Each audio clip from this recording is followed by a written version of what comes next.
Second year आज हम chemistry का टॉपिक 19.5 देखेंगे जिसका नाम है रिप्रेजेंटिंग ऑर्गेनिक मॉलिक्यूल्स। देखिए जो ऑर्गेनिक मॉलिक्यूल यानी कार्बन वाले कंपाउंड्स हैं, मॉलिक्यूल्स हैं ना, उनको रिप्रेजेंट करने के तरीके देखने हैं। तो बेसिकली ये फार्मूले होते हैं डिफरेंट टाइप्स के जिनको इस्तेमाल करके ऑर्गेनिक कंपाउंड को रिप्रेजेंट किया जाता है। पहला फार्मूला होता है मॉलिक्यूलर फार्मूला। जी तो बेटे किसी भी कंपाउंड का जो मॉलिक्यूलर फार्मूला होता है ना, वो आपको बताता है actual number of atoms of each element, यानी हर एलिमेंट जो उस कंपाउंड के अंदर आ रहा है। फॉर एग्जांपल उसमें कार्बन आ रहा है, उसमें हाइड्रोजन आ रहा है, उसमें ऑक्सीजन आ रहा है, हर एलिमेंट के एक्चुअल एटम्स बताएगा ये फार्मूला। मतलब कार्बन आ रहे हैं तो कितने आ रहे हैं, 5 आ रहे हैं, 10 आ रहे हैं, 2 आ रहे हैं, 1 आ रहे हैं। हाइड्रोजन कितने आ रहे हैं, ऑक्सीजन कितने आ रहे हैं। ओके, तो अगर आपको किसी कंपाउंड के एक्चुअल नंबर ऑफ एटम्स पता चल रहे हैं और हर एलिमेंट के पता चल रहे हैं, कार्बन के, हाइड्रोजन के, ऑक्सीजन के, तो आप मॉलिक्यूलर फार्मूला स्टडी कर रहे हो। ठीक है, अब मिसाल के तौर पर बच्चे ब्यूटेन का मॉलिक्यूलर फार्मूला है C4H10, यानी ये फार्मूला हमें क्या बता रहा है कि इसमें 2 एलिमेंट है, कार्बन एक, हाइड्रोजन दूसरा, और ये भी बता रहा है कि कार्बन 4 हैं, 4 atoms, actual number of atoms, और हाइड्रोजन कितने, 10 हैं, ये भी एक्चुअली बता रहा है। ठीक है, तो एलिमेंट भी बताए कि कौन कौन से हैं और एलिमेंट के अलावा उनके एक्चुअल नंबर ऑफ एटम्स भी बताए। उसके बाद जो एसिटिक एसिड है उसका मॉलिक्यूलर फार्मूला है C2H4O2, यानी कार्बन 2, हाइड्रोजन 4, ऑक्सीजन 2, और जो एथेनॉल है उसका है C2H6O। ओके, अब आपने अगर शॉर्ट आता है ना मॉलिक्यूलर फार्मूला, तो सिर्फ एक डेफिनेशन के साथ एक एग्जांपल काफ़ी रहेगी। लेकिन बच्चे अगर ये बाकी एग्जांपल जो है ना ये MCQs में आ जाएं तो आपको फिर उस हिसाब से पढ़नी पड़ेगी एक बार। अब बच्चे बात को सुने, मैं इन 2 कंपाउंड्स की मिसाल दे रहा हूँ। एक है एथेनॉल या एथेनॉल जो कि अल्कोहल फैमिली का है, और एक है मेथऑक्सीमीथेन जो कि बेसिकली ईथर फैमिली का है। ठीक है, अब इनके मैं फार्मूला लिखता हूँ। बच्चे एथेनॉल का कॉमनली आप जो फार्मूला जानते हो वो है C2H5, इसके साथ OH लगा होता है, ये आप जानते हो। लेकिन अगर इसका मॉलिक्यूलर फार्मूला लिखें तो कैसे बनेगा, C2H5 और एक H ये है तो ये बन जाएगा C2H6, और साथ में ये ऑक्सीजन है तो ये बन गया O, यानी एथेनॉल का मॉलिक्यूलर फार्मूला ये है। अब मैं ज़रा इस मेथॉक्सीमीथेन का देखता हूँ ना, तो ये जो फार्मूला मैंने पढ़ाया था वो है CH3, दरमियान में ऑक्सीजन और फिर है CH3। अब ज़रा इसका मॉलिक्यूलर निकालते हैं ना, तो कार्बन एक ये, कार्बन दूसरा ये, तो बेटे ये हो गया कार्बन 2। हाइड्रोजन इधर 3 है, इधर भी हाइड्रोजन 3 है, तो ये हो गया हाइड्रोजन 6, और ये रहा सेंटर पे ऑक्सीजन, तो ये रहा ऑक्सीजन। कंपेयर करें C2H6 ऑक्सीजन, C2H6 ऑक्सीजन, यानी डिफरेंट कंपाउंड्स हैं बट उनका मॉलिक्यूलर फार्मूला सेम हो सकता है।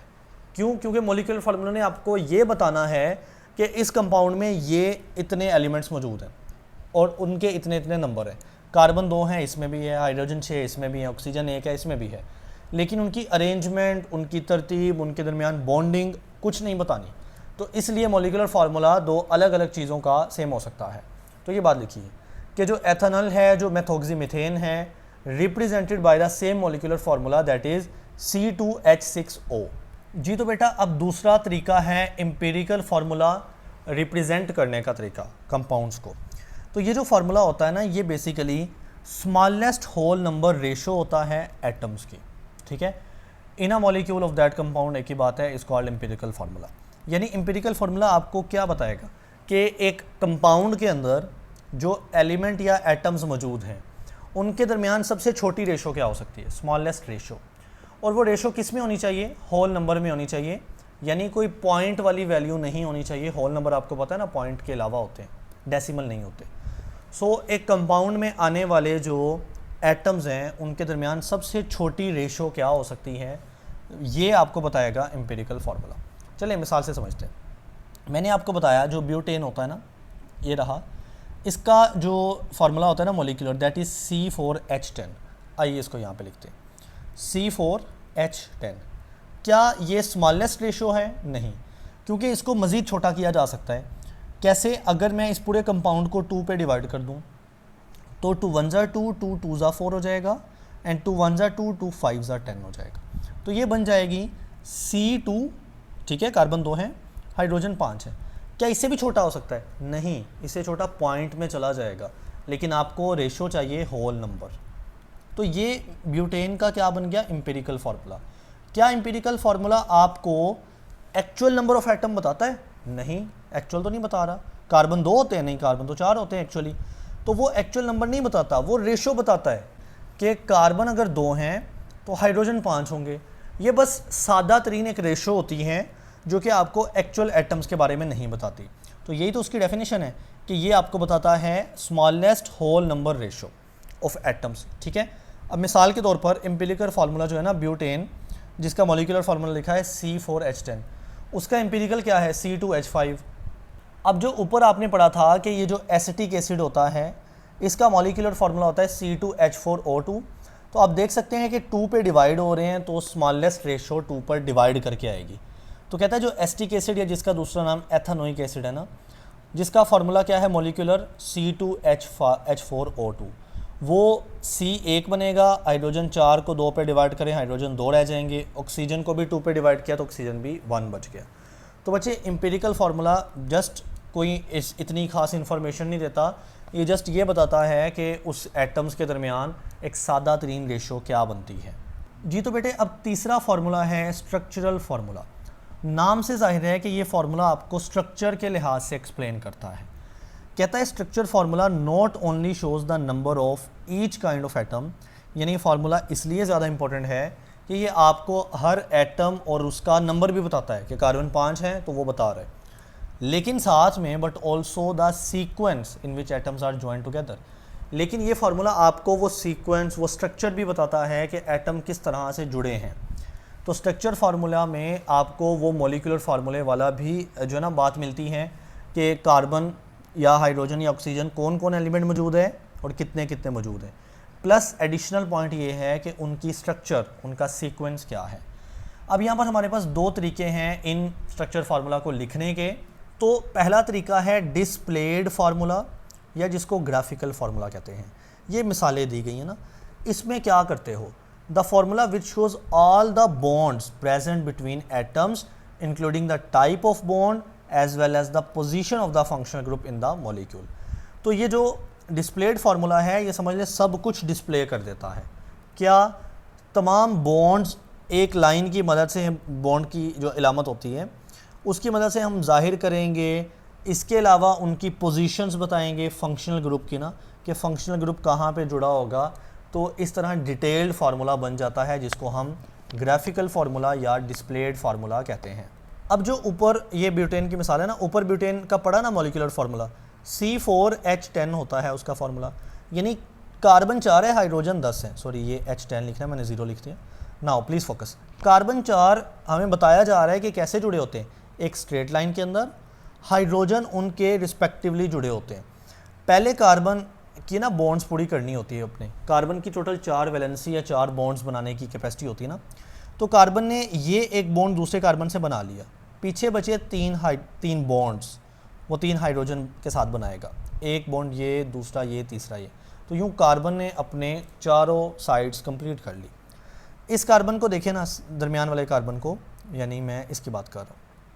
इसके साथ इसने एक बॉन्ड इस कार्बन से बनाया और दूसरा बॉन्ड इस कार्बन से, तो बाकी 2 बचे, वो 2 हाइड्रोजन जोड़ लिए। ऐसे ही चलते जाएँ।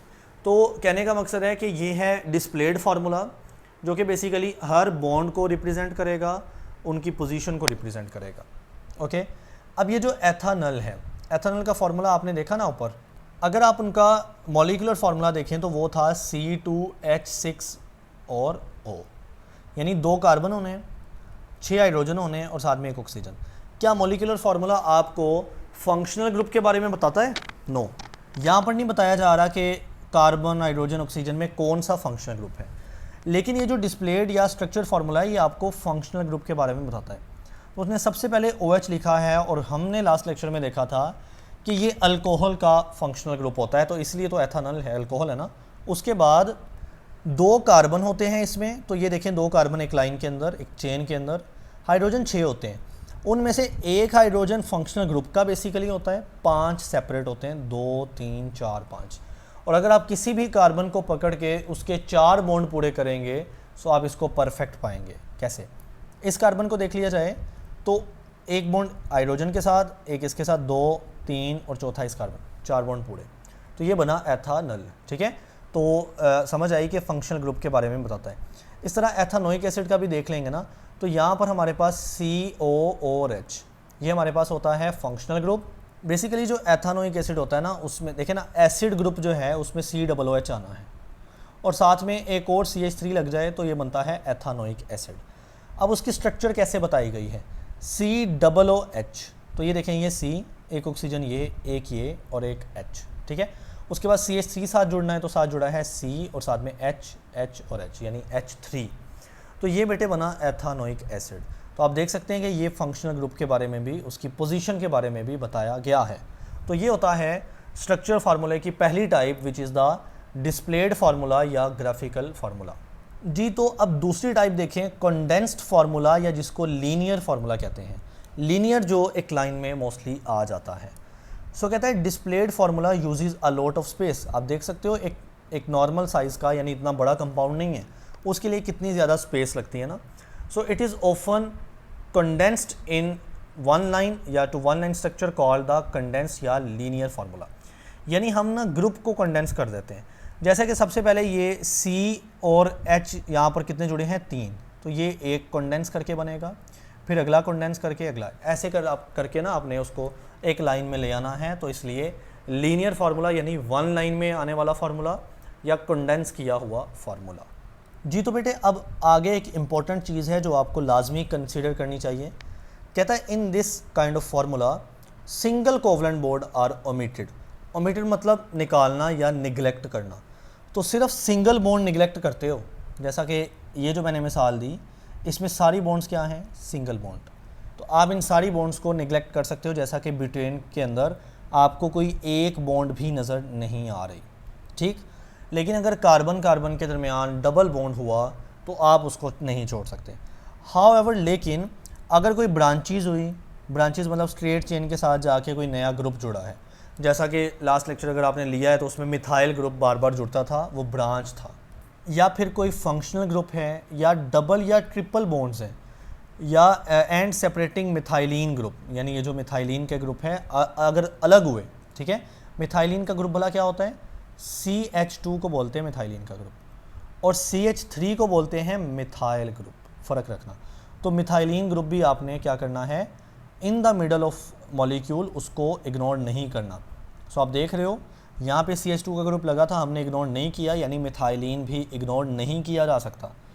इधर भी CH2 मिथाइलिन का ग्रुप हमने एज सच लिखना है। ठीक है, तो इग्नोर सिर्फ क्या करना है, सिंगल बॉन्ड्स को। अब बच्चे मुझे पता है कि आपके जहन में एक कन्फ्यूजन आ सकती है कि सर ये देखें, ये एथानोइक एसिड की मिसाल में ना ये डबल बॉन्ड मौजूद तो है, जबकि इधर आपने इग्नोर कर दिया है, बुक ने लिखा ही नहीं। तो उसकी बात ये है कि वो जो डबल बॉन्ड है ना, वो इस फंक्शनल ग्रुप का पार्ट है। ऐसा नहीं है कि वो फंक्शनल ग्रुप और इस कार्बन वाले ग्रुप के साथ जुड़ी होती, तो उनकी डबल बॉन्ड शो करनी है। लेकिन अगर फंक्शनल ग्रुप है ना, तो हम इसको COOH लिखते हैं, जैसा कि मैंने यहाँ भी लिखा हुआ है।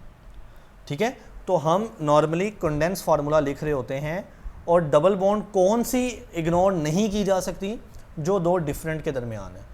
लेकिन अगर एक फंक्शनल ग्रुप के अपने अंदर डबल बॉन्ड आ रही है और आपने पूरा फंक्शनल ग्रुप लिख दिया, तो आपको उसमें डबल बॉन्ड बनाने की ज़रूरत नहीं रहेगी। जी, तो बेटे अब एक एग्जांपल देखते हैं।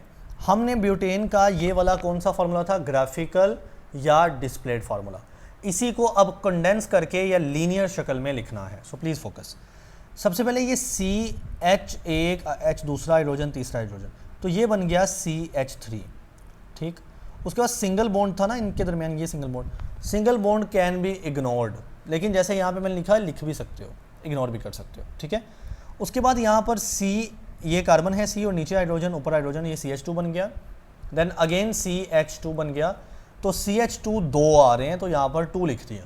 देखिए मज़ीद कंडेंस किया, CH2 दो बार भी नहीं लिखना, अगर सेम ग्रुप दो बार आ रहा है तो उसके साथ ब्रैकेट लगा के 2 लिख दें। देन अगेन कार्बन और हाइड्रोजन एक, हाइड्रोजन दूसरा और हाइड्रोजन तीसरा, तो CH3 हमारे पास अगेन बन गया। तो ये बेटे कंडेंस हो गया फार्मूला। ठीक है, एक एग्जांपल देख लें, बाकी को भी आप मैच कीजिएगा, आपको परफेक्ट कंडेंसेशन नज़र आएगी।